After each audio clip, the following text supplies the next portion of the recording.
thought a lot about this recently. And I think that what open relating did was crack me open to realize that there are so many ways to connect with different people. Our culture is just a little obsessed over the sexual connection, but Mm-hmm. to be intimate means to be seen, to be with. And I feel like the level at which I can be intimate now, to share openly what's happening, to be present with people, all of that really wasn't possible because I had collapsed actually any type of intimacy with sexual intimacy. And it's not the same thing.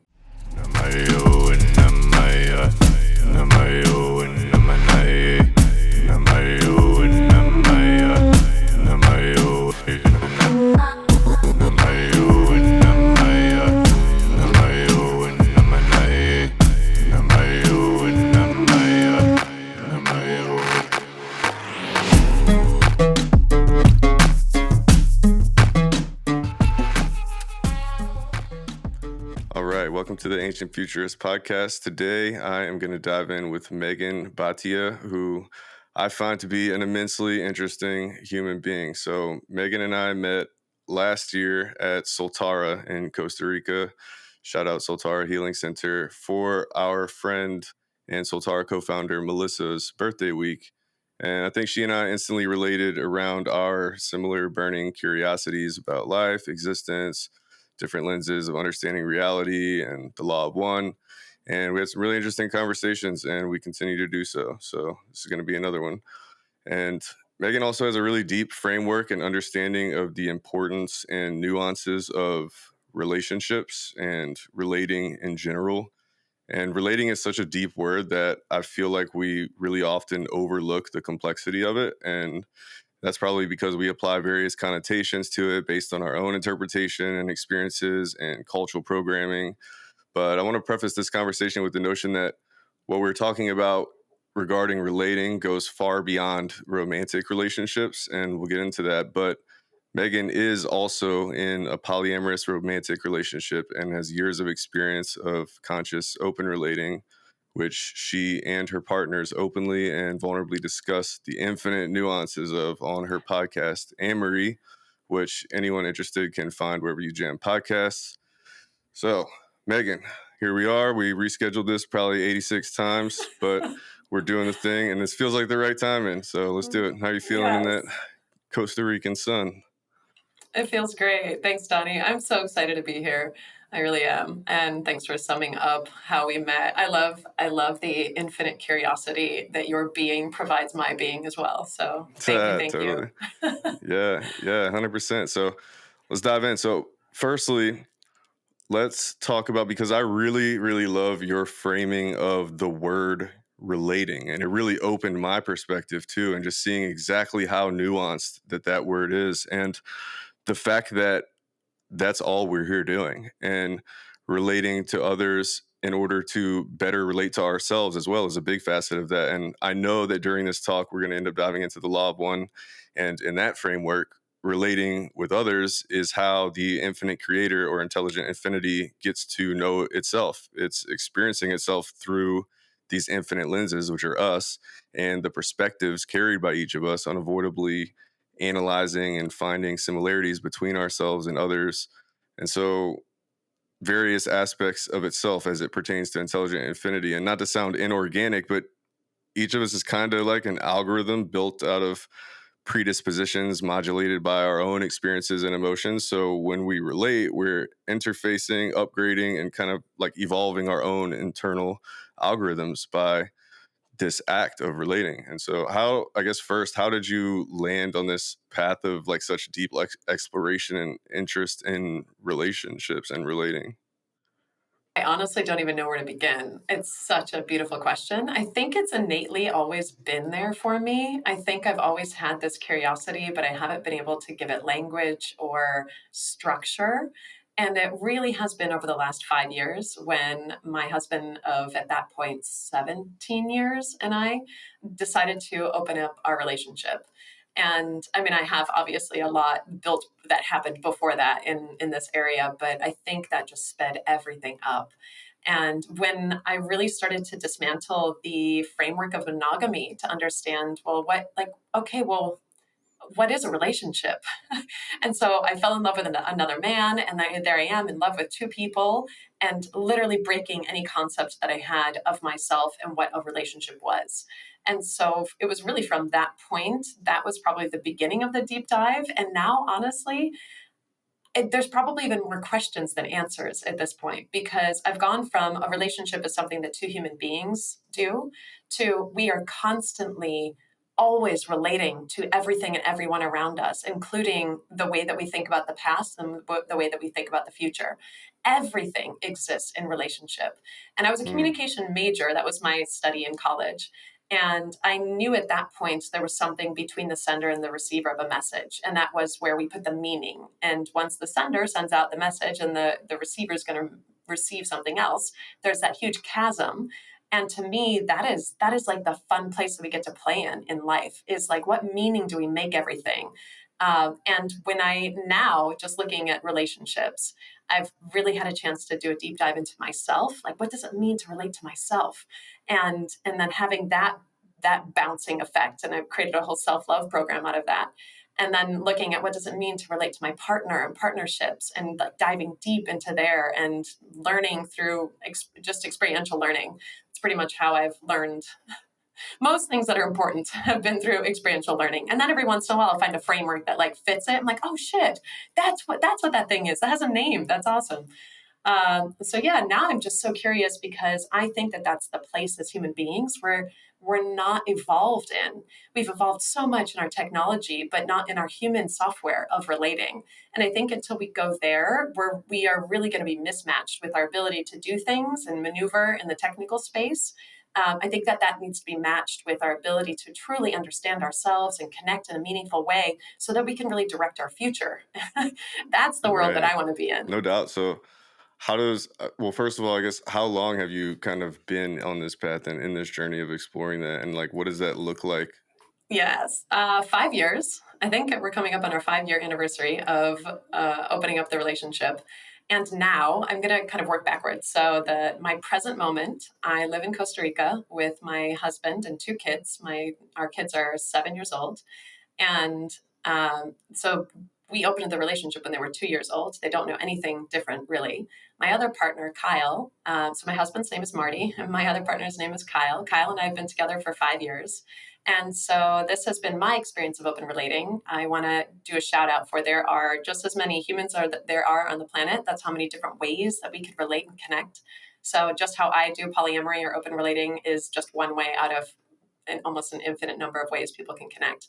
This is something that's really meaningful for me, because I've found through opening up my relationship that the way I like to relate is long, meaningful, like long term, juicy ups and downs and everything in between relationships. And that just works for me. So I've been really happy with my two relationships, haven't deviated much outside of that. And then, so my husband has another partner, and she also lives here in Costa Rica. And so I kind of hop back and forth. If people are curious on logistics, because that's usually where people's heads go, like, how do you manage two relationships? Like, one is is a lot. So now we've tested so many different formats. We had Kyle live with us, my family and I, when we lived in New Zealand. We had my husband's partner live with us when we first moved to Costa Rica, and now we've kind of settled at we have our own houses. So Kyle has his own place. I go sleep over at his place 2 nights a week. My husband sleeps over at his partner's place about 2 nights a week, and then we're together the other nights. So the kids have just gotten used to it. It feels really natural now. I don't really think that much about my life in these terms. I'm like, wow, this is my new normal. But yeah, I'm sure people have always logistical questions on how do you manage that. Yeah. I mean, culturally here, especially, it's just kind of like it's not exactly a common, obviously, structure that most people are familiar with. So I'm sure everybody's going to find it really interesting. So, like, but more so than the logistics, what was your like initial motivating factor that made you want to enter an open or polyamorous relationship? I feel like the story I tell now is different than the story I would have told you when we were first doing it. when we were first doing it, it felt, after 17 years of marriage, it's kind of oh, we're kind of missing something, like missing a Mm, little bit of a spark. It was honestly, we started just fantasizing sexually. It was like, oh, this opens up a whole new category. We're parents at this point. Our kids are 2 years old. Life has become kind of mundane in certain ways. So this added a whole new place where we could play and just have conversations. So it truly started out just as a conversation, like, oh, what do you fantasize about? And could we imagine this? And then from the fantasy, it went into like, oh, whoa, what about this person? And then we started plugging in like real names in there. And honestly, thankfully, we didn't know what we didn't know. Because had I known now how much this was going to change my life, if you would have told me at the level at which this was going to change my life, I couldn't have done what we did with such levity because it felt so light and it felt like exploring. It wasn't like, oh, Megan, your whole life is about to change right now because of this. Now looking back, that's how I know it to be. My husband at the time also said that he experienced me as my heart was off. And I wouldn't have said that. I wouldn't have said, oh, my heart's off. I also think his heart was a little off as well. And he's said that on the podcast. But I think what we had done is just like relating so long and having so many years, honestly, of wounding and resent and like just the day to days of life. Like we had businesses and we had ups and downs with those. I think we just had become a bit hardened. And this allowed us to really step into a whole new world. And the way that I connected with Kyle originally, the love was like so present. That love felt so clean that I had to go back. And I remember journaling this in the beginning. I journaled profusely. I wrote hundreds of pages that first year or two because the learning was so intense. And honestly, I didn't have a lot of people to talk to about it. So I journaled. I just wrote and wrote and wrote. And I went back and read my journals recently. And one of the phrases that caught my eye was my love for Kyle was so pure and clean that when I was reflecting and looking at my love for Marty, it had become so dirtied. It really did. And I had to do the cleanup work there. And so I'm so thankful. I'm so thankful for Kyle in my life, like such a beautiful catalyst of seeing how love could be. And we don't have finances together, we don't have kids together. It's a lot easier to love purely when you're not juggling all of those logistics or have 20 years of experience together and of fights that never truly got healed or resent that was still being hung on to. Um, I had to really acknowledge and own the fact that I was super resentful in my relationship with Marty. Now, 5 years uh, later, we are in the best relationship we've ever had, including when we first met. I mean, we met when we were 20 and we are different people now. So now I see myself as someone that has evolved into a completely different being, and same with him. And that is probably the hardest thing to do in relating is to look at someone and say, you are not the same person you were 5 years ago. You're not the same person you were a year ago. You're not even the same person you were yesterday. Can I meet you and see you with where you're at today? But to do that takes a whole bunch of emotional processing. And those are skills that I just didn't have. And I didn't know that I didn't have them. That was the hard part. And that's why the whole rabbit hole of open relating really exposed me to not only my own insecurities but my own lack of understanding of what is it that we call these things called emotions, like what do we do with those and how do right. I process that information that's coming up. I mean, we can talk a lot more about that because that's what started the self-love journey, but I'm just so glad I didn't know what I didn't know, and I'm so thankful because it was truly Marty that opened up the relationship for us. And I fell in love with Kyle well before he even connected with anyone. In fact, he sat in the space that was like, oh man, what did I do? We opened up this relationship. My wife fell in love with another man, and now I don't even know if I can date anybody. I don't know if anyone will meet me here in this space. And so I have to give a shout out to him, to both my partners, but to be with a partner that was vulnerable at that level, to open up the relationship, to say, I love you so much. I want your heart on it. And I want my mom or my kid's mom to love herself and her life. Like it took that big of a stand. So there's a whole I mean, this is why we have a podcast to talk a lot more about that, but that's probably the most summarized version I can give you. Yeah, yeah, it's definitely a heavy and very nuanced transition, and like I said, it's probably as uncommon as it is because of the level of just like honesty and courage and vulnerability that it takes to like have the initial conversations up front. Like, as you know, Brooke and I have been exploring open relating for a minute now, and one of the main kickers slash motivations slash catalysts that leads to like really understanding and also relinquishing some of the emotions that can come up is like, for me and for her as well, as like understanding the fundamental principle that each individual relationship absolutely has its own unique signature, and that does not detract from any previously existing relationship like in any way, shape, or form. And it's just like a matter of just kind of reframing again like what relating in and of itself means in the first place, and like what your Mhm. motivations are to want to interface with another human being. And it's a it's such a beautiful thing. And I mean, like you said, I think that there are catalysts, and again, neither Megan or I are suggesting that anybody do this. This is totally a personal decision. It's not one to take lightly. Off the Uh, deep end. It's yeah, definitely something yeah, to be very conscious about. yeah. This is not an invitation. It's an invitation to think deeply about some of the nature of like some of the catalysts that come up during these types of conversations. Appear to be like catalysts that don't really come up from any other situation. Like they're unique to opening yourself to this line of openness and like brutally honest communication, and just like a burning passion to like experience more facets of love while also ensuring that that it doesn't detract from any relationship that already was there. You know, it's Yeah. like it's so fucking nuanced, but it's crazy. And And you know, that's like really well said. Mhm.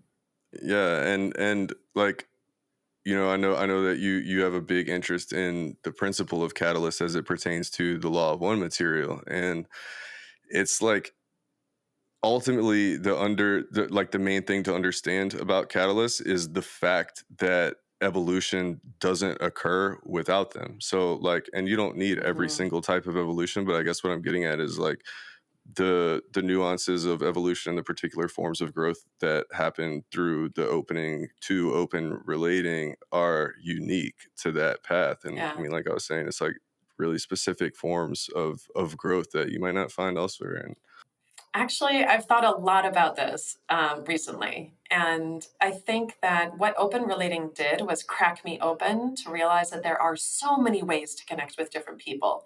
Our culture is just a little obsessed over the sexual connection, but mm-hmm, to be intimate means to be seen, to be with. And I feel like the level at which I can be intimate now, to share openly in what's happening, to be present with people, all of that really wasn't possible because I had collapsed actually any type of intimacy with sexual intimacy. And it's not the same thing.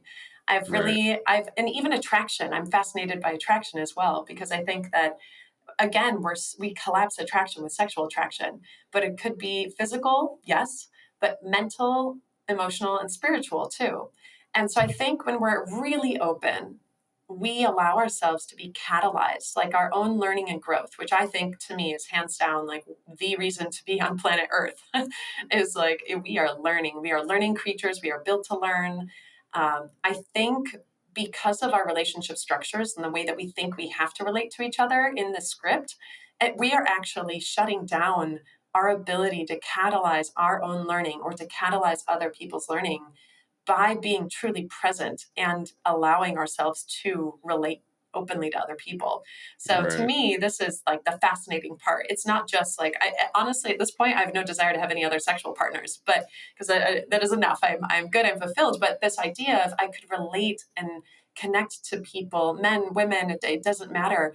At this profound level, it is so meaningful for me. It just like it opens up my world mm-hmm, in a way that it had never been opened prior to this. And so back to the catalyst, when I read that in the Law of One, I was like, oh shit, like this is it legitimized it, that feeling that I've had. And I've even called myself a catalyst for other people. I can see where I catalyze people. And I can also see where I know what it feels like when people accept me as a catalyst, and I know what it feels like when people don't accept me as a catalyst. And although I would love, like, I love it when I'm accepted as a catalyst in someone's life, because I know that there's Mm-hmm. something about to change. I don't know what it is, and honestly, that's not my job. That's for whoever's life I'm connected with, is, that's really their work. But I know how it feels to go like, oh, they didn't accept it. Okay, Megan, it's all right. Like, you're okay, you're all right. It's just they don't choose to step into that with you right now, and that's okay. And to me, this is the basis of relating. It's like, what information do you have for me? And I feel like when we had the first conversation, there was a really quick like, oh, you've got that. Okay, cool. That sounds super interesting. And I've got this piece. Awesome. It's like we accepted each other as catalysts in that way. And I totally appreciate that. I know that you've shared some books. You not only shared The Law of One with me, but you shared a couple books by Jeremy Narby.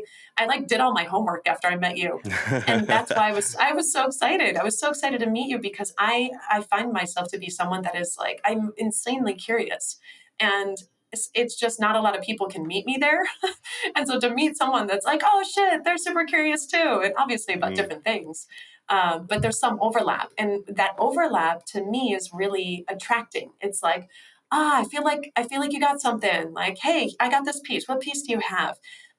But we also need to create a basis of relating that feels safe. That feels like, Right. okay, all right, I can be here, and you got that, and we're good. And being human, that's usually not the case, because most people are insecurely attached, and if something happens, then we can take it personally and be like, oh shit, I messed that up, and I'm backtrack. Or we can collapse that attraction with thinking like, oh, it's got to be sexual, but it doesn't have to be. There's just like this beautiful range. So yeah, Exactly. thank you for being a catalyst in my life too.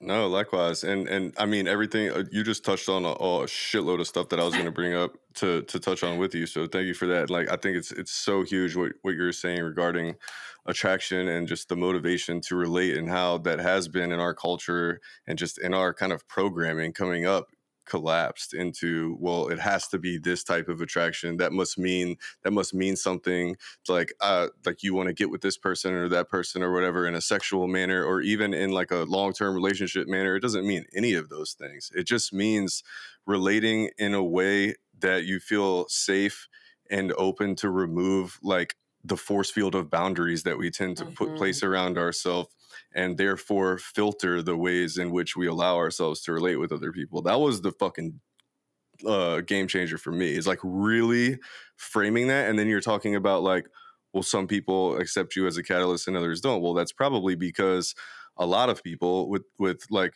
the main cultural program are probably triggered by people who are exploring polyamory, as I'm sure you know. And so it's like, well, why is that? The number one reason would be what I just said, is that they're collapsing the notion of relating to mean one of those two things, whether it's sexual or long-term relationship. Mm-hmm. And like really reframing that was a fucking giant facet for my own journey of self-love, like I've been talking about a little bit on this podcast, is just like, especially as it pertains to like some really huge progress and transmutation I made last year with my sits with ayahuasca at Soltara.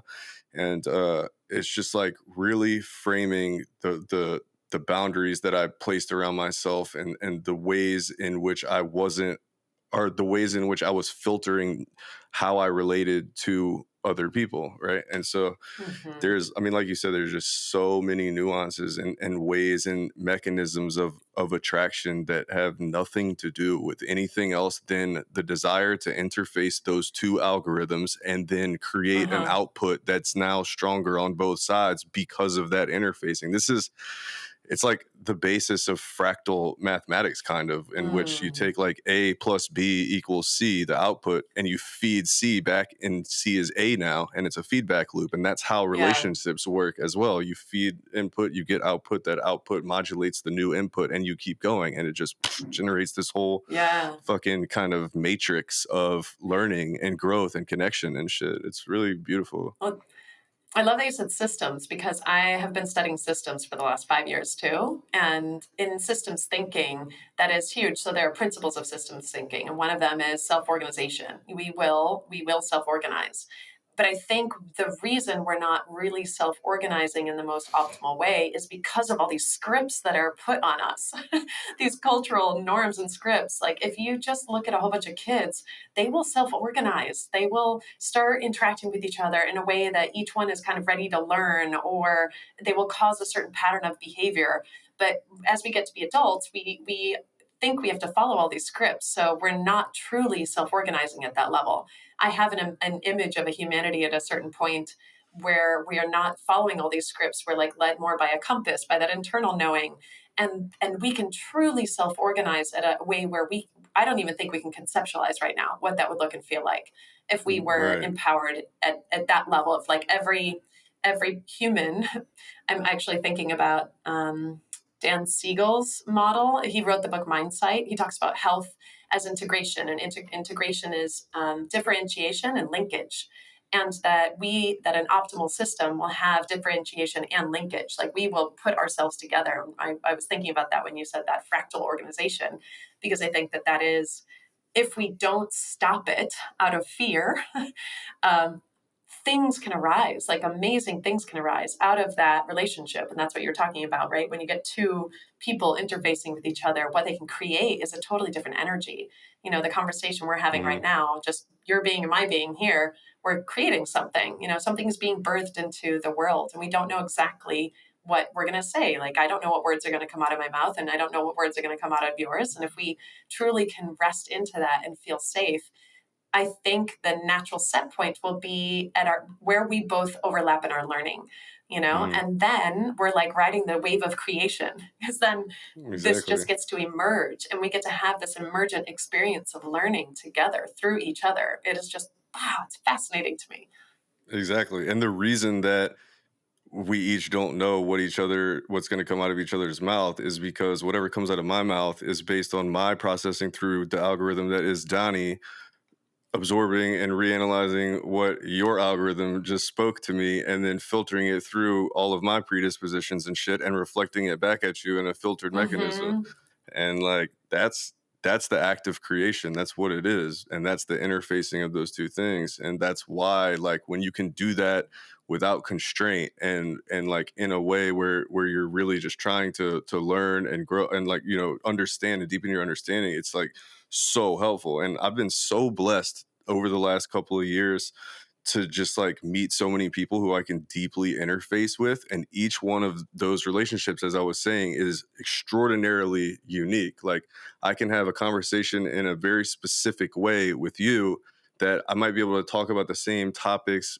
generally with someone else, and the conversation will go two different ways, and two different paths of Yeah. learning we'll have, and one's not more valuable than the other. It's just two different interfaces, right? It's two different algorithmic interactions.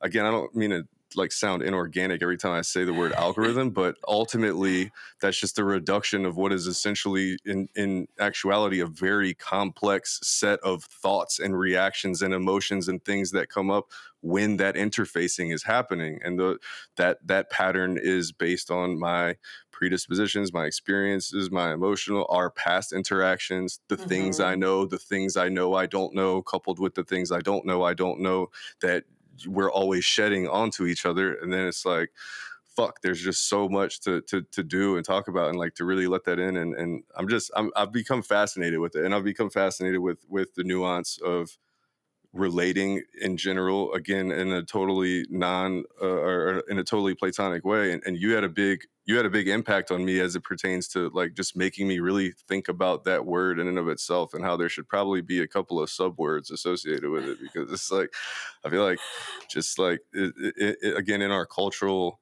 kind of dogma or framework, it's like it has to mean that sexual or intimate connection, like, situation, and it's just totally something different. But yeah.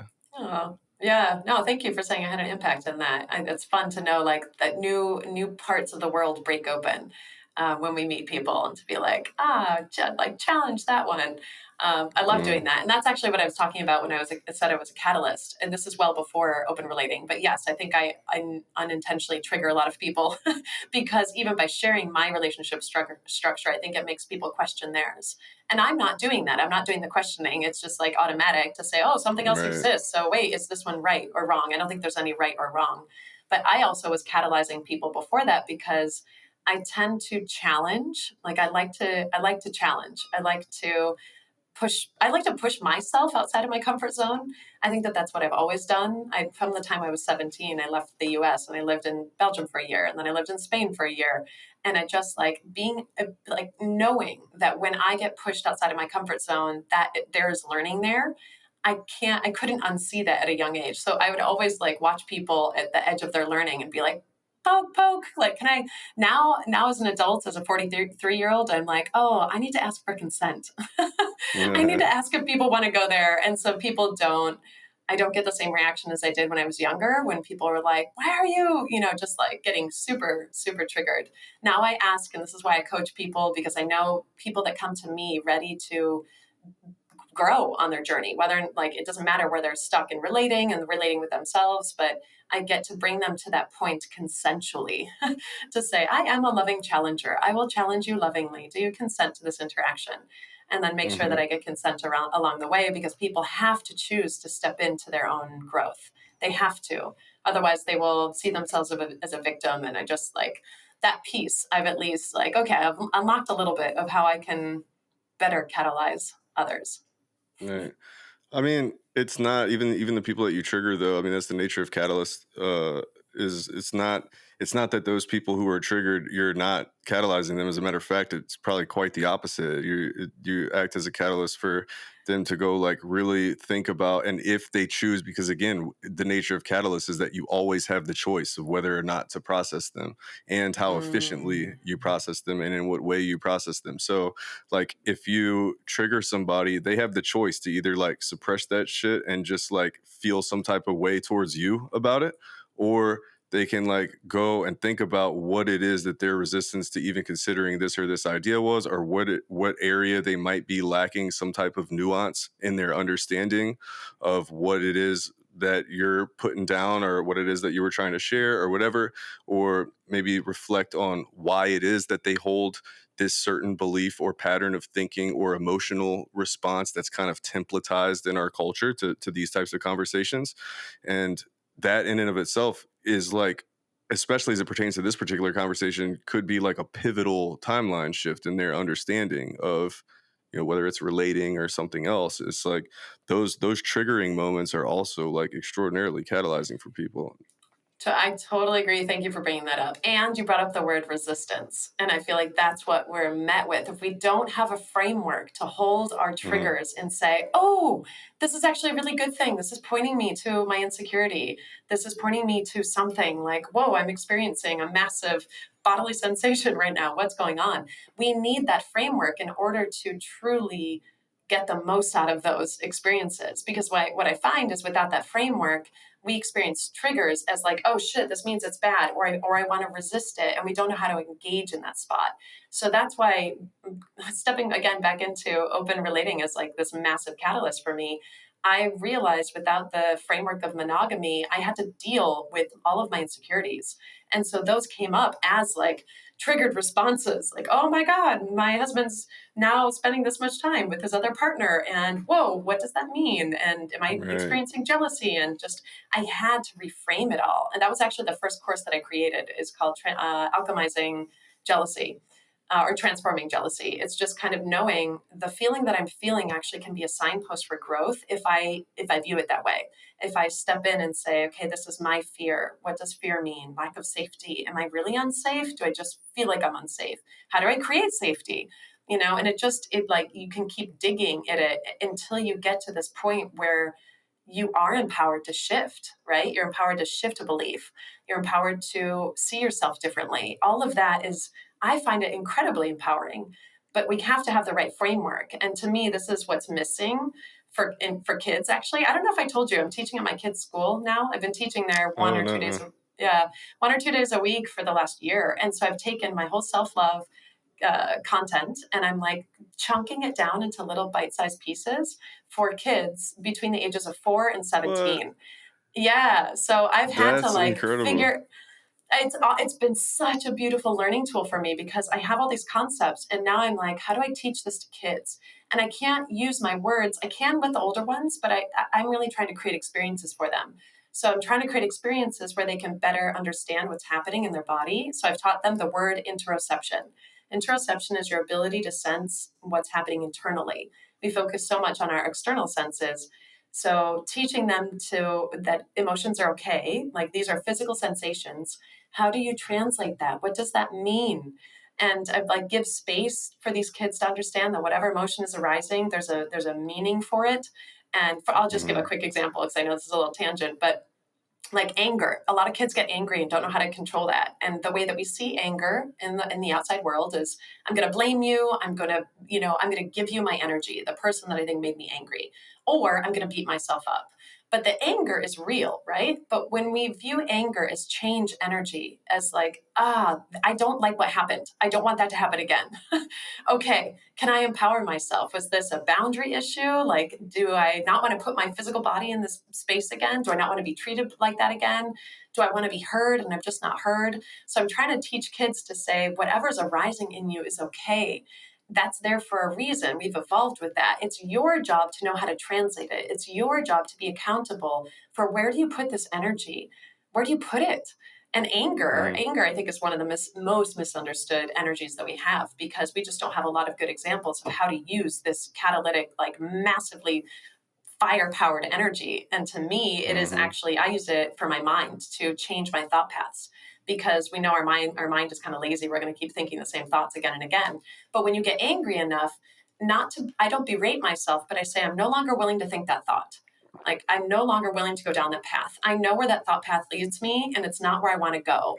So I have to like use that energy to send myself down a new thought path. And that does take more energy. So this is just like one small way that I'm trying. I mean, I could give you a million examples, but I think that kids need more examples or more framework to hold themselves and to better understand themselves from the inside out. That's what the class is called, Yeah. Inside Out. Yeah, and like what you're talking about, because I know earlier you and I talked about your interest in like the concepts of space time versus time space and the law of one. And what came up for me whenever you were saying all that is like what you're doing for these children also is to stress the importance that apart from relating to their external environment, it's equally, if not more important, to understand how to relate to their internal environment. And that is what that is what those two concepts are illustrating. Space time being like time space versus space time representing the inner versus the outer aspects of available Mm-hmm. conscious experience in any particular density. And according to the law of one material, it holds those concepts hold the most sway here in third density, where they're most polarized due to the nature of the third density illusion. So time space is like the inner mental planes that allow us to relate to space time, the outer environment, and vice versa, and experience our mind body spirit complex as an individual node with its own unique parameters. And you follow what I'm saying? A So hundred like percent. it's I equally important to be able to understand literally like techniques like you're teaching these kids. I think that's so fucking important. That's really cool, really, because Oh, there, thank like when you. I was growing up, there was no kind of mental or emotional support in school. They drugged me at 6 years old till I was 22 with Ritalin and Adderall, and said, quit Oh, fucking talking, quit trying to relate with people, do your work, da da da. And that was it. That was all in the school system. There was no type of support like that. I think that could probably catalyze a whole different type of generation if something like that were to become widespread and start them young on that. whoa. It's from 6 years old. They Yeah, I was started on you Ritalin six. in kindergarten. Yeah, within a few months of starting kindergarten. Yeah. You think so? That to me is insane. And This is why then I have my kids. Oh no, go ahead, go ahead. by either first or second grade, I had to go to the school office after lunch to take a second pill. I was 7 or 8 years old by that time. Yeah, and then that continued throughout like uh, my entire career at school. Yeah, it's crazy. And then it Oh was my God. Adderall, and then it was 3 Adderalls, and then it was just like Jesus. And at the time, I didn't understand neurochemistry in the way that I do now, and I didn't understand the dopaminergic downregulation associated with all of that and all these things, and it shaped my metabolism. I was never eating at school. Like it's really crazy. And and that was the way that they intentionally suppressed my innate desire to relate to people, because I always finished my work fast and Uh-huh. just like wanted to whatever. And then so it's like, well, you give me this stupid repetitive task that I don't find to be entertaining or informational whatsoever. We've been doing this for 2 months. I'm going to finish it quickly. I'm not a robot. I don't want to just sit here and Uh-huh. continue to partake in this not interactive form of learning that is not grabbing my interest nor teaching me anything that I feel at this moment in my path to be of importance or interested in. Whoa. And So of it's course, like, you couldn't articulate it like that when you were 7, but you knew what was no, happening. Can I ask you a question about that? sure.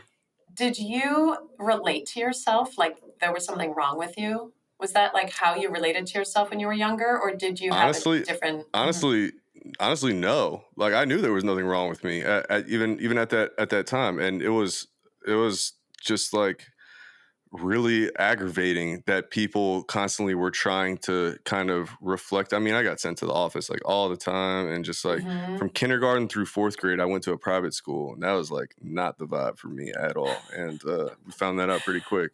Oh And man. yeah, and then so I'm yeah, but so no, I mean, glad though that it you never didn't hurt relate to my yourself. Mhm. no, I didn't. If anything, it made me kind of like rebel a little more, because I was kind of just like, fuck you. I'm not the thing you're saying I am. I'm literally just a kid trying to be a human being. Like, fuck off. You know what I mean? And so it just was what it was. It never made me feel bad about myself or anything like that. But, I was constantly, the source of my troublemaking was always Uh-huh. just boredom with the educational system, and then the lack of teaching kids of how to deal Mhm. with anything emotional. So, No, I'm so glad you bring that up. And this is exactly why I have my kids in a school here in Costa Rica and why I'm a part of teaching them as well. I want to be in this environment. My kids go to this place where it's like one schoolhouse and there's maybe 50 kids of a whole bunch of different ages. I teach my class outside. We do movement with it. Like we can do anything. And there are some students that are really hard to keep focused in my class. Half the kids probably are diagnosed with ADHD, or something else. But I don't view that as a problem. I'm like, they need stimulation for learning. They need to move their body. It's my challenge as a teacher to create activities that they're engaged in. It's my job to mhm. craft it.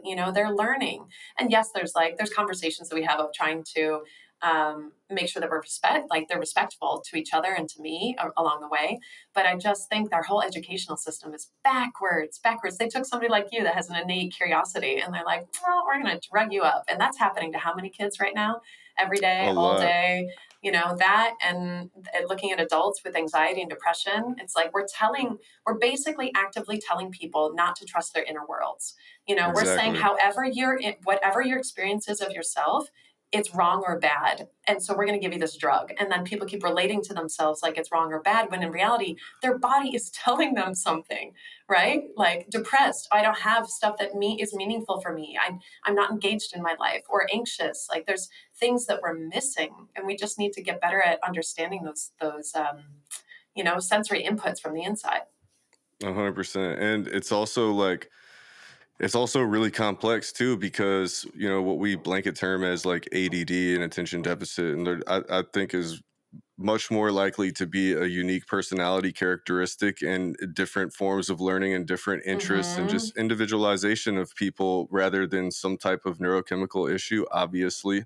Although there does seem to be some research indicating that certain foods and whatnot can contribute to learning deficits in ADD in children, like Kraft macaroni and cheese and other similar products are like illegal in other Mm-hmm. countries for that exact reason, because they give kids learning issues. But ultimately, I would imagine, and I don't have any evidentiary argument for this, but it just occurs that every that this whole widespread issue with ADD is, and I don't know why it's not ringing every alarm, but it's really symptomatic of a absolutely backwards educational system, like you were Mm-hmm. saying. But not only the system itself, but which is what interested me when you said what you're doing for the kids, is like they don't teach you how to deal with any of this stuff. At least nowhere where I grew up, at least, and Mm-hmm. like it's just that would probably have made such a huge impact on not only my life when I was 6 years old, but like so many of my little 6-year-old friends, and just like the way that we orchestrated ourselves, and the way that Mhm. like the interest level that we actually had in going to school, learning skills that we could actually apply, and da da da. You know, I'm not like trying to sit here and train to write in cursive, which I'm never going to do as an adult for I two thought the same years. thing. I know, it was just like ridiculous. And the school I went Uh-huh. to was like cursive Nazis, and they're just like checking out your S's and everything. I'm just like, dude, this is you, like, you better give me drugs if I'm going to do this all day, because otherwise I'm not. So, but yeah, no, I appreciated that though. Oh, I love it. I love teaching the kids. I love the interaction that I get with them, and I love how much I learn. Yeah, same thing with being a parent, that's like super Uh, challenging. And that going back to what I've learned through open relating and how it applies to my parenting, now I'm more actively able to look at my kids and say, okay, they're not who they were yesterday. Or they're just like constantly changing and evolving. Can I meet them where they're at now, today? And then that has like flowed over to me. Like, can I meet me how I am today? Not how I was a year ago or 5 years ago, but can I meet me as I am today? I heard you're a guest on your last podcast I listened to, Steve. Who was it? Jaggers, Steve. Yes. Steven And he Jaggers, yeah. said, Stephen Jaggers, yeah, he was talking about his experience. And he talked about being a verb. Like, I'm not a noun, I'm a verb. Like, Mm, I'm unfolding, becoming. And I just can so relate to that. mm. Yeah, it's called a human being, not it's called that for a reason, yeah, as he likes to say. And yeah, I'm curious, like as we're talking about all these catalysts and all these principles and your interest in the law of one, like what were some of your biggest takeaways? I know you're really curious, and when you dive in, like you fully dive in, what were some of your like the things that really light your soul on fire and biggest takeaways from the law of one that you've been able to either just like really enjoy pondering or actually apply Mm-hmm. to your life? So, you know how I said I'm an experiential learner, and then I will find the framework or the language to describe something. I'm like, oh, that's what it was. That not only happened when I read Catalyst or heard about that, but also space time and time space. Because what I Mm, realized was I understand I'm like in this physical reality of experiencing time. But I thought I was going crazy because I have had experiences where I'm like connecting to a future version of myself or a past version of myself, and that to me was like, oh, that actually could be possible. I could be sending or receiving energy back and forth. So where I would almost never tell anybody this, to be like, oh, I kind of communicate with myself from the future or the past. Now I'm like, no, I'm cool with it, because who's to say that I can't send energy back to a previous Megan and to connect to her. And I swear I did that with meeting Kyle, my partner. I met him at a party, and I was invited by someone that I didn't even know. But it was like, as soon as I got that invite, it was like, bam, going. No questions asked, like super clear. And that doesn't happen. I just noted it when it happened. I was like, wow, that's weird. That's mm, strange. My whole body being like, go there. But now, having this relationship with Kyle for 5 years, I send energy back to her to be like, oh yeah, you're going to go to that party and you're going to meet him, and then that is going to send off on a particular trajectory. I've also had the other type of experiences where I'm like, I remember I was in the car and just crying. Like, I was with Marty in the car a couple of years ago, and I didn't understand what was happening. But all I could tell you with my words now was a future version of myself was sending back energy that made this version of me feel like everything has a purpose. Like, it all is going to make sense. When you get to here, it's going to all make sense. And so I imagine that a future version of me is going to be thinking about that moment in the car, going like, oh, damn, that's what this was. And I'm going to like send her energy. So I like playing mm, with this time space idea too, because it makes me feel like there's so like magical. It feels magical. It feels like mm, so much bigger. And I like the way my body feels when I think about it. It feels expansive. It feels like this this thing that I call life is probably so much more than I could ever perceive with my tiny little pinhole of consciousness right now. But sometimes the energy comes through my body in a way that bypasses my logical brain, and I just feel it. And for years, I've made that wrong. For years, I thought that that mm, was like insane, crazy, not happening. And so the Law of One material has given me a sense of, well, let's just say that this is possible. I like it. And honestly, I don't, at this point, I call myself poly-informational because I don't really care where the information comes from. If it resonates, if it feels true, I allow it to be true. So I think what would have been a hurdle for me 10 years ago to receive this information from the loved one, and it's like channeled material. And if anybody's listening to this and hasn't listened to your podcast with Jim, go back and listen to that, and you'll understand a little bit more because you do a really great job of prefacing that. I now accept information from so many different sources. It really doesn't make a difference. I trust myself and this tuning fork to be like, is this true? Does this resonate with me? And if it does, then I'm like, okay, I'm going to plug this in. This feels good for right now. I give myself a chance to, just swap out information, swap out beliefs. Like, I'm not a static being. I can keep changing the stuff. But I think polyamory, opening up one paradigm, was like, well, let's just open up all the paradigms I can find. Yeah, no doubt. Yeah, I mean, obviously, one of the barriers to and resistances to allowing new information is the language used to describe the phenomenon, whatever it is. Like, is this language like super woo woo? Is it based in reality? Is there any kind of reference or framework that my like precognitive orientations or preconceived notions can like interface with in here? And that's why the law of one is so magical. I mean, I have the strongest skeptic you'll ever come across, and like Law One continues to just blow down all the walls of skepticism that are present. And but what you were referring to make you feel a little less crazy about it is what the Law of One refers to as an influx from the higher self.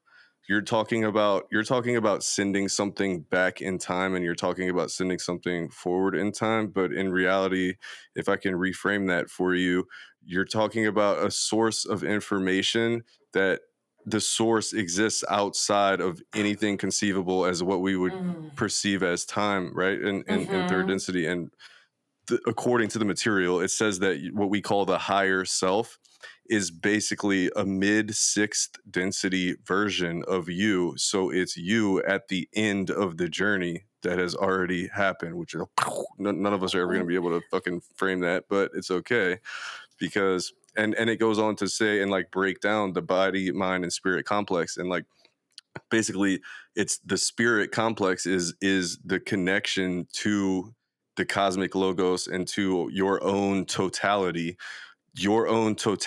would be the very last step of you before it merges with the cosmic logos and unity again. So that's why it refers to it as a mid sixth density thing before going into the unity of seventh density, as is explained in that framework. So like the spirit would be that portion of beingness that exists outside of third density and outside of our immediate awareness, and that's unmanifest in our physical world, but can make contact and exchange information with the higher density versions of yourself that from our perspective of time don't yet exist. But Mm-hmm. if time itself is a third density concept and is not real in the way that we think of it as a linear thing, then it's extraordinarily feasible, right? If it's only cause and effect and we're at one particular linearity of that map of cause and effect, then it can all, you follow what I'm saying? So it's Totally, it's it's totally. definitely way more feasible than it sounds like from like our like physical sciences perspective. It takes a little bit of uprooting of that and like trying to really just dive in and fill in a couple of blanks as it pertains to consciousness itself and some of the concepts that are described in the Law of One. And then the mind body spirit complex is like you were saying, like it you feel a certain way in your body or whatever, like when you have these feelings. And it talks Mm-hmm. about like essentially how the mind complex is basically where the spirit complex and the body complex meet, and like the mind would be affected by the influx from the bottom from the body complex, and from the top from the influx of the spirit complex, and it creates this whole psyche that contains now from that synthesizes an intellect and emotions and logic and reactions and all of the ways that we can relate to our body and to our spirit and everything like all at once, and it becomes like a synthesis and a complex where no one of the three are more important than the other, and there's an interplay that's unavoidable, and they each affect the other like at all times, and there's no fucking way out of it. And that's why as we were Mm-hmm. talking about as it pertains to like catalysts and stuff. That's why, like, if you do avoid to confront like big time catalysts, and you don't process them very often, as the material says, and as I have firsthand witnessed so many times, it will manifest profoundly in the body as autoimmune conditions and other types of diseases, cancers, etc.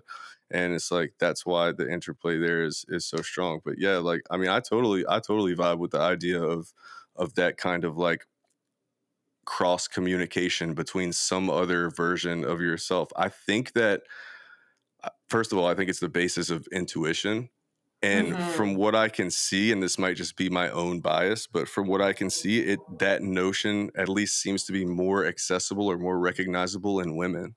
And I Mm. think that's that feminine force of just like kind of letting that in and then like understanding it for what it is and like going with it, you know? Yeah, yeah, I would agree.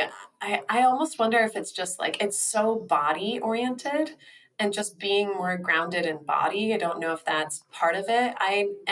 And I will add my 2 cents on my own ability to accept my intuition. I was raised by parents, and my dad, well, my mom would consider herself spiritual. My dad was atheist, and he thought stoicism was like the thing. So, of course, thinking my dad is amazing, I'm like, okay, stoic. I'm going to be stoic. I'm just going to control my feelings and not let it hit me, not be controlled by them. But in reality, trying not to be controlled by them, it's like I'm ultimately controlled by them. So I think over the last couple of years, coming back into my body to actually take my presence from here and check in, like, how is my breath? What am I feeling? What does this mean? And I do totally agree that that is the basis of intuition. We could say that this like wisdom is found in and through our body. And for time, that's the thing that messes me up. The time, space, and space time is my brain can only imagine space time truly. Like, okay, this is Hmm. where I am, and my body's here, my body's here, my body's here. And I'm trying to imagine a thing where its space stays the same and the time is the piece that's movable, like instantly. And I don't know if that, like, these are the places where my mind is still having a hard time grasping it. But I feel like I feel it. And so when I feel connected to that higher source, like that power that you were talking about, and I think language is everything. I think this is what religions have tried to describe, right? Is like, what is this higher Hmm. source? What is this connection? How do we put it into words? Which ultimately is linear. And that's the hard part, is we're taking a non-linear experience, because linear Hmm. is time. Our language is time. I say one word before the other, and then I'm trying to communicate a thought. But I'm trying to, how do we communicate a non-linear thought through words? Like, that doesn't, I don't know, that is to me the like crazy point of how do we connect our inner worlds Yeah. without anything other than language. I don't know. And you're doing it through music, You which I appreciate. you Well, yeah, but music to me, at least, is just a linguistic pattern of sound. It is a language. It's not really different because I still can't, through music, directly in an undistorted fashion, translate my experience into you. There's no Mm-hmm. way to do it in some way that's not going to be distorted by your own subjective interpretation of reality. And so, as it pertains to like trying to understand time space, it's a confusing concept. It's also one of the more confusing concepts from that material. But like, I think the problem comes into play because we're so used to spatial awareness in space time, because our sensory we're Mm-hmm. using our sensory perception at all times. So you have to understand time space as being a singular vector. Like, Mm. it's not subject to any of that. So if you just imagine that you existed in a void and you were nothing but your thoughts and all of the internal non-physical or metaphysical processes that your psyche undergoes, that would be your existence in time space. If space Mm. time did not also reflect that time space experience back at you in 3 dimensions, right? Because like your external reality is a direct reflection of that internal time space reality. As you're creating this reality through your perception of it, Mm. your reality will always alter itself in order to align itself with your perception of it. That's just the nature of the beast. So it's like that's kind of the interplay between those two things. Did that make sense? It totally did. It is the closest that we can get to for me to understand your inner world and those words. And I find your words really precise. And so, yes, it totally makes sense. And it's okay. I understand that there's going to be so many things that my little brain can't understand in this life. And part of me wants to be like, okay, Megan, I know that you find safety and delight in understanding your world. And can you enjoy the pieces that you don't understand? Can you allow for those? Can you allow Mm, those to arise? Can you allow for the experiences that don't need to be understood here but felt here? Can that be okay too? mm-hmm, Yeah, and those to me arise when I move my body too, which is like it is back to that felt sense. When you were talking about we exist in space time and we know ourselves through our body. I'm taking a somatic attachment therapy course now. And they talk about even from babies, like our first language is in our body. That's our first language. Our second language is verbal, but our first language is movement. And, it is in the body.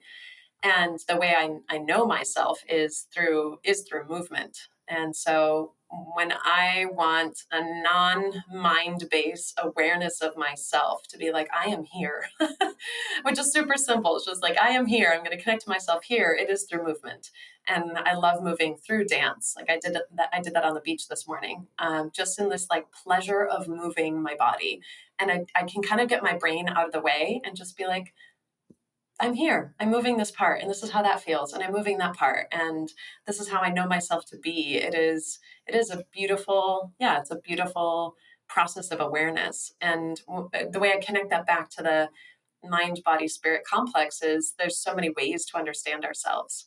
And if I'm blocked mentally, sometimes I go to my body and like, okay, I'm going to move this. And I'm blocked with my body. Can I connect to something that feels outside of my body? mm-hmm, Or do I want to connect through my mind and through my thoughts? And sometimes, and I try to imagine all these pieces getting aligned. Can I align all these pieces? And when I feel all those pieces aligned, that's when I feel like I'm I don't know, a radio or something, like an antenna is connected and there's something else coming through me that doesn't mm-hmm, feel blocked. And so most of my days, I'm really present with trying to remove the blocks from this mind body spirit complex that I've put there. Maybe we call those distortions, or maybe that's another thing. But to precisely. me, yeah, to me, it's like, where have I blocked myself? And I Mm, frequently find that through my mind, I get blocked when I'm afraid, because but when I need certainty, when I'm not understanding something that my mind craves to understand, I feel unsafe. But I can go into my body and say, wait, body, I know how to make this safe. And so then I can create my body. I get safety for my mind out of my body. And sometimes my body's jacked.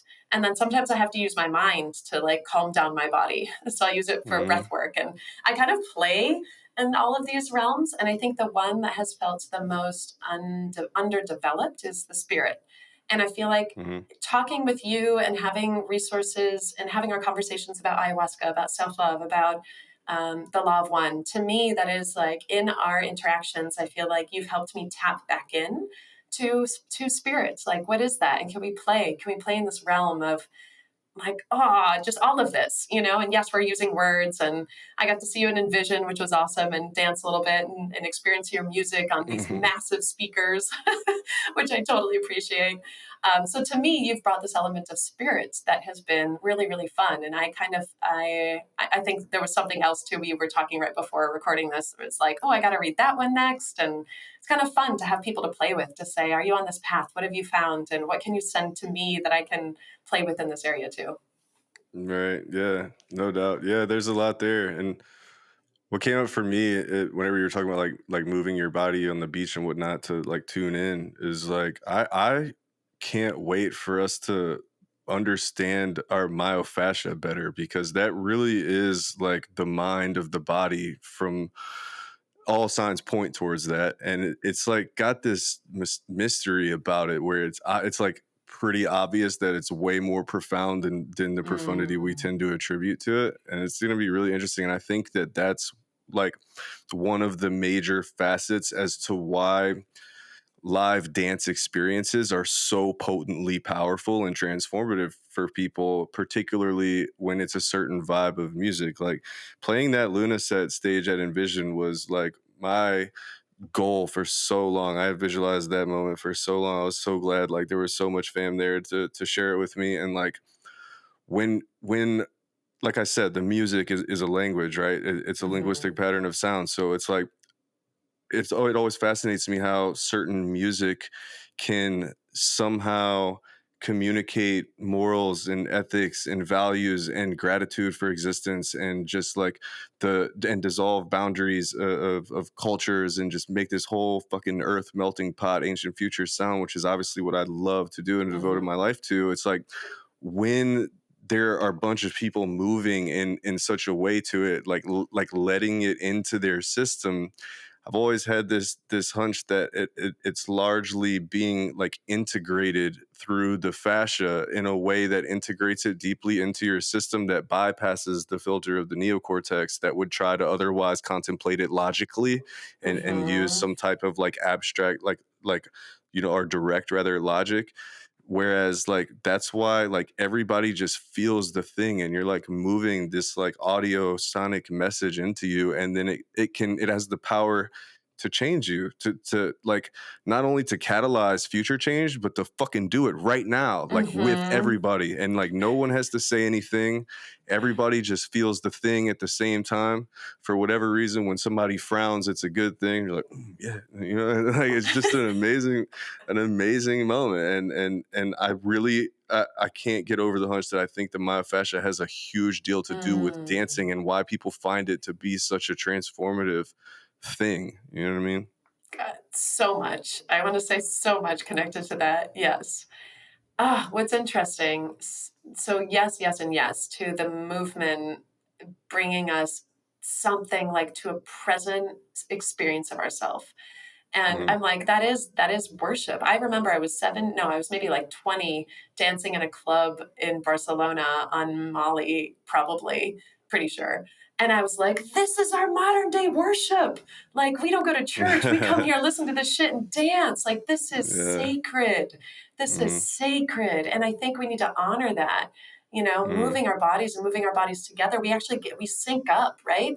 We're syncing up in our being together, probably in our energetic fields, our heart rate, everything is like syncing. And Mm-hmm. I've never thought about the fascia being such an important part, but it doesn't surprise me because I think we overlook the connective pieces. I think Mm-hmm. that is very Western. I think we tend to see like, oh, the muscles and the bone, like those are the important pieces. And because fascia is just this connective tissue between the muscle and the skin. In fact, I was 17 dissecting a cat in AP Bio, and I remember pulling up the skin and like cutting into this web-like stuff. And I remember asking the teacher, like, what is this? I'd never heard of it before we even cut it open. Like it just Mm-hmm. 17 years and nobody had talked about fascia. So I have this like visceral memory of looking at the spider web nature of fascia and how connecting it is. And if you think about fungus and mycelium being so connected, and I think we overlook the connection pieces. And I think we're doing that also for our brain a little bit. We're so focused on the neuron, we're not looking at the myelin sheath. Is that the piece around it, right? Right. The That's actually what insulation. allows it to move, for the electrical impulses to move through the neuron. Without the myelin sheath, like that's what a lot of Mm-hmm. neurological diseases come from, because they're affecting that outer layer. Like we need all these connective pieces, and if we bring that Mm-hmm. to our society, again, all these patterns, I think we're missing the importance of the connections between us, the connections in the way that we work together. And it's we are that is to me everything. It's like it is these Mm-hmm. connective ways that we exist through, which is relating. Full circle, full Exactly. stop, back to relating.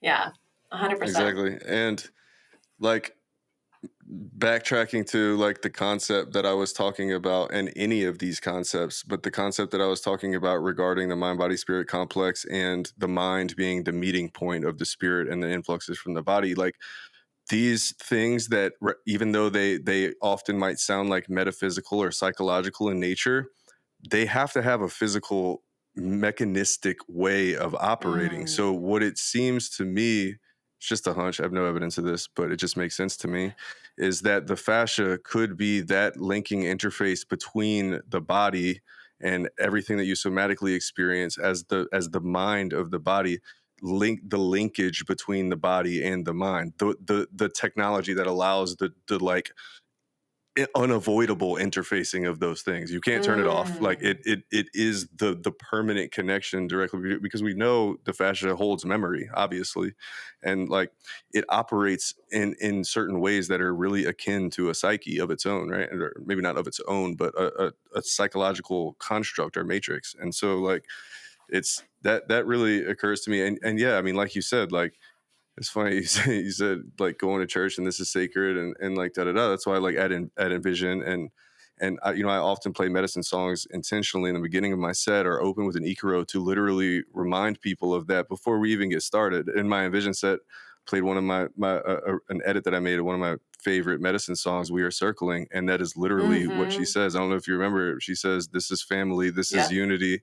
This is celebration. This is sacred." And it's like I'm doing that to tell people like this is what's fucking happening. Look around you, and when you remind people of that, then it's just like holy shit, like it's not a joke, it's not just random lyrics, like this is a fucking a sacred event. And like because it's so easy to forget amongst just like the quickness and moving back and forth to these festivals, and maybe like different kind of music that's more party oriented sometimes, or this or that.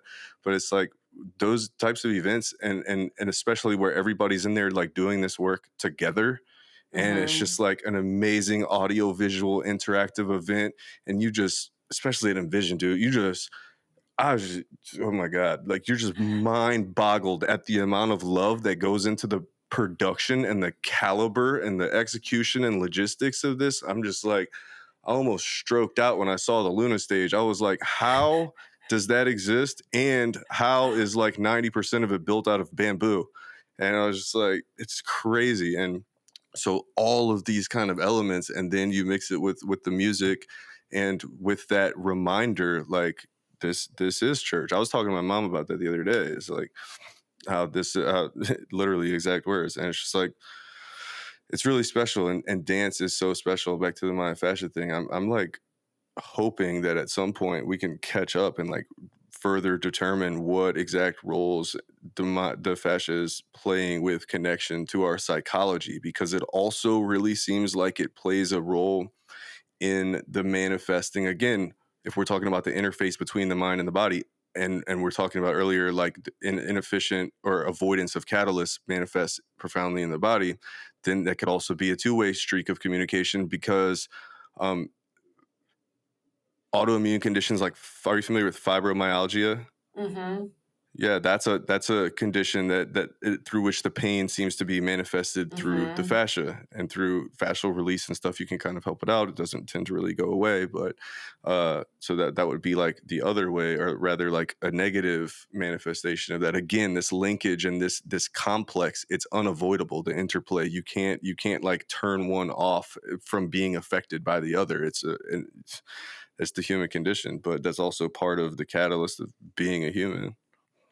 It really is. Like, it is the human Mhm. condition. I think, I want to ask you so many more questions. There's one, so you said one thing, the myofascial, it holds memory. And Mhm. how does it hold memory? I don't know, and I don't. I'm not even sure that that's a really widely like researched topic, but it's come up a lot over the last couple of years. And like Yeah. there seems to be, it seems to definitely also store traumas in very specific spots, and then you can Yeah. release those things, So particularly. that's what I was thinking about. Like, have you seen somebody shake where they're like doing a release and you see them like their leg That's or what I it's was just yeah. Yeah, Uh-huh. that's what I was about to say, and I didn't know whether or not I fully subscribed to that notion until I experienced it myself with my second or third time with 5-MeO DMT, and I knew exactly what was happening while it was happening. It was in my back beneath my shoulder blade, and like I was doing that whole shaking thing too. And I was going through the thought process of what the thing was that I was holding on to. My shoulder like locked up, and I started shaking like that. And then I had this crazy release, and it's been gone ever since. And like, I was like, okay, Wow. everybody's not making this shit up. And because I mean, so many people started talking about it. And so it's over the last couple of Mm-hmm. years. And so anyway, that happened to me. So it's like, yeah, I don't. I don't, that's why I'm saying, like, I'm stoked to see us be able to dive in further and understand it deeper, because there's certainly something there. And I think it's really poorly understood and might be like a missing link to a really important piece of the human condition puzzle, you know? Totally. I think that when we can see, that's why I look at people and the way that they move, and you can almost see people's fluidity or ability of thinking in the way that they move. And I think as we get older, we Mm, get more and more rigid. And I think that that happens not only in our body, but it happens in our thoughts. And there's something that I think I've always intuitively connected on watching people move and being able to understand something about how they move through the world. And the more studying I do now about some somatics, or just the way that we hold ourselves and the way that we see ourselves and the way even I experience my body and when I get tight and what releases it, I know that there's something connecting there. And it's so, I'm like synchronicity of this conversation, because I was about to schedule for next week a myofascial release session, because I've mm, known my back has been super tight recently. And I'm like, this isn't, I don't usually experience this. If I do, it's super short periods, not weeks. So for me, it's just like, oh, my body is like storing onto something. I can feel it tight, and no matter how much stretching I do, I like can't quite get at it. And so I'm like reaching the edge of my ability and how to move my body to release it. I'm like, oh, I need to go to hmm. somebody. Like there's something happening here. Yeah. So perfect timing. It's like, yep, Megan, book it. Take care of that.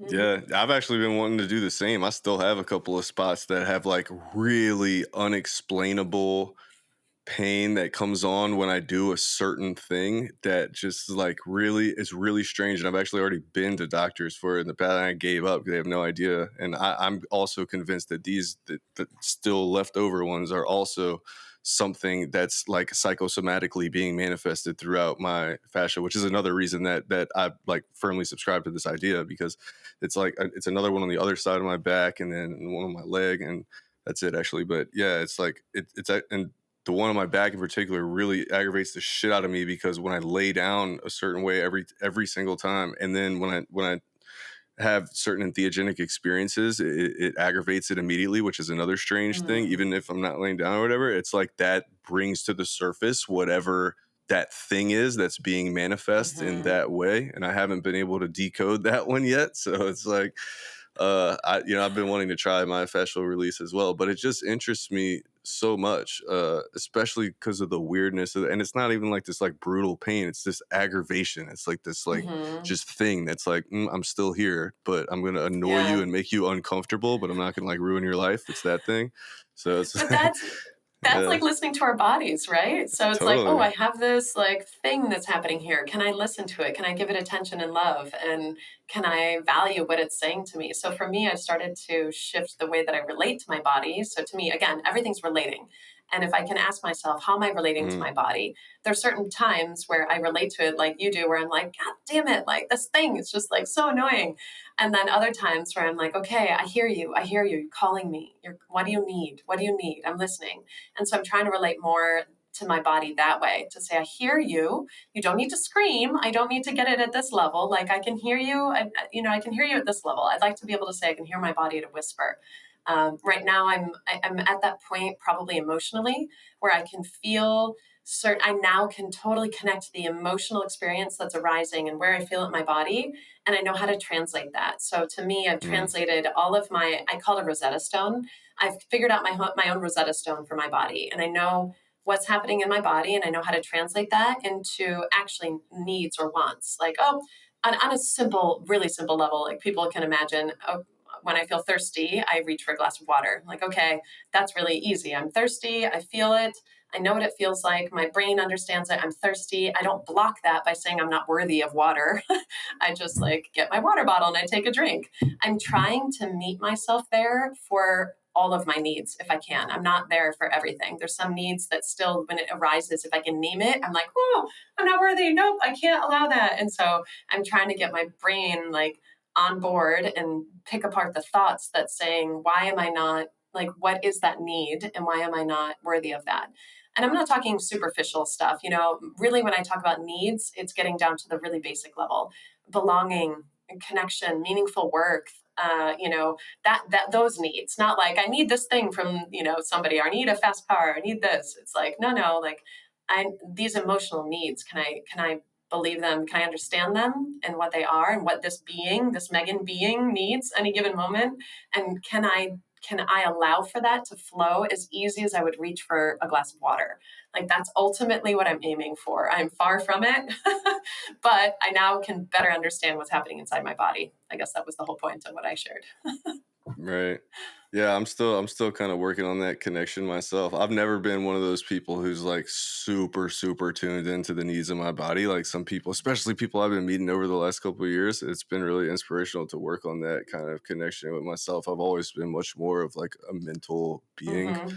and like I operate on this like mental plane like constantly. And so, but it's been nice. I've definitely made progress, but I'm definitely still not like super ninja in tune with my body at 24/7 either, you know. But It's yeah, a it's dope. process, right? We have to hop between all of it all the time. Sometimes Yeah, we can be here, sometimes we're here, and it's all good. yeah. And I mean, they're all connected on that level all the time. This is what I keep saying about this Mm, complex. But going back to what you were saying, is it's our own blockages that aren't allowing the free flowing communication between those things in such a manner that we can consciously be aware of at will. And so like that's what it's like my lack of being in tune with my body to a certain degree is because of my lack of consciously allowing that to be something that my brain deems to be signal rather than noise. You mm-hmm, follow? The mm-hmm. eye of Horus up there filters that information out because for whatever reason my dumbass doesn't deem it to be possible. I mean, important, not possible. Doesn't deem it to be important to not filter, right? But that's a subconscious seamless process that happens. It's not something that consciously happens. So anyway, just working Oh, on I'm like, making I could poke that one for a little while on another podcast. I'll interview you on mine. okay. Yeah. Well, yeah, this has been an awesome conversation, and I appreciate you taking the time. Glad after 86 reschedules, we got it done, made it happen. Felt like perfect timing, and Totally. yeah, it Oh feels my pretty God, complete yeah. right now. But before we wrap up, where could people find you or connect with you, and what would you like? What's lighting you on fire, and where would you like to lead people? Okay, so simple. If anybody's interested in the open relating conversation, we have 3 years worth of podcasts on Amory Podcast. That's Amory. So you can go there. I also just took my whole self love course, at least the audio version of it, and I'm uploading that to a whole new podcast called The Self Love Journey. And honestly, it's because I want to share more. Like, I want to get these tools out more, and I've been sitting on it, and I'm like, what would I do if I knew I was resourced? If I knew everything was going to turn out, I would just share this shit. So I'm sharing that. Again, it's The Self Love Journey, and people can find. I'm going to keep uploading there. We'll keep sharing what I've created and then creating more. And I also, for people that want to dig deeper, if you listen to some of those and you're like, oh, hey, this is totally resonating, but I need practice. I love facilitating. So I do 4 a year, so one per quarter. I facilitate an 8-week self-love journey. It's a small group, so it's only 8 people at a time. And you can hit me up on, I don't know, you can follow Anne-Marie Podcast at Instagram, or Megan Bhatia, Megan, last name Bhatia on Instagram. Just hit me up, say, hey, I'm interested in the next self-love group. Yeah, that's it for now. I'm creating a whole other thing. I will maybe share offline, like what I am dreaming of in Costa Rica. It has to do with a space so that we can actually meet here and bring some cool people. But that's in the dream ideation state, probably a year out. That's Amazing, it. and yeah. Awesome. And I will put those links in the description so they will be there. Megan, thank you. I really enjoy our conversations. Everyone so far, we haven't had a dud yet. So appreciate you coming on, and let's do it again one day. I love it. Thank you, Donnie. Thank you. And thanks, listeners, for joining us. I appreciate it. Namayo, Namaya.